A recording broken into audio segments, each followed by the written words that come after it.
नमस्कार.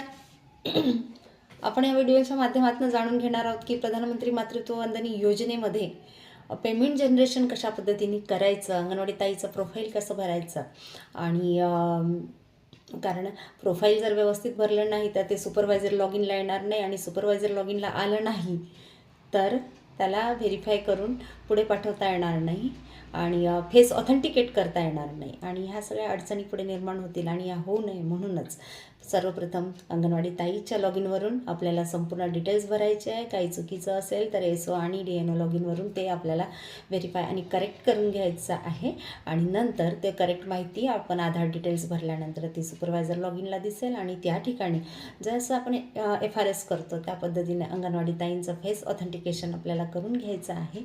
तरच पुढे पेमेंट जनरेशनसाठी ते नाव आपल्याला दिसेल आणि अंगणवाडी ताईंनी केलेलं जे काम आहे त्याचा जो प्रोत्साहन भत्ता आहे तो तिला प्रति लाभार्थ्यानुसार तो मिळेल. या व्हिडिओ आवडल्यास लाईक, शेअर आणि कमेंट करायला विसरू नका. थँक्यू.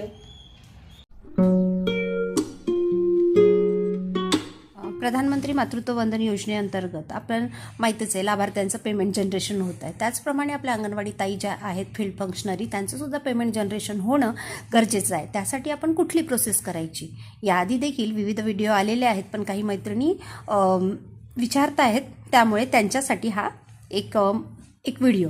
तर आपण जेव्हा अंगणवाडी ताई जी आहे जी प्रधानमंत्री मातृत्व वंदना योजनेचे फॉर्म भरते आहे तर पेमेंट जनरेशनसाठी तिचं आधारनुसार नाव असणं गरजेचं आहे आणि ते जर आधारनुसार नाव जर नसेल तर आपल्याला एसओ लॉग इनवरून करून DNO लॉग इनवरून ते व्हेरीफाय करून घ्यायचं आहे आणि त्यानंतरच तिचं जी प्रोफाईल आहे ते अपडेट होईल.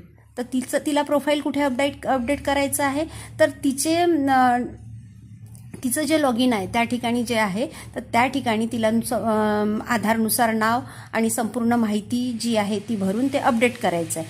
त्यानंतर काय होईल तिने अपडेट केल्यानंतर ते सुपरवायझर लॉग इनला कुठे दिसेल ते तर हे या ठिकाणी जे आहे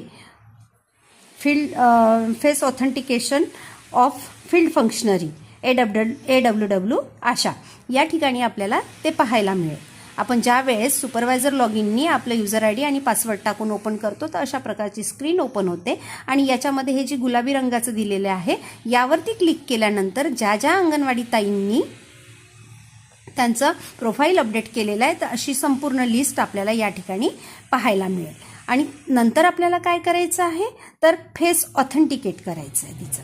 म्हणून ह्या फेस ऑथेंटिकेट या ठिकाणी आपल्याला क्लिक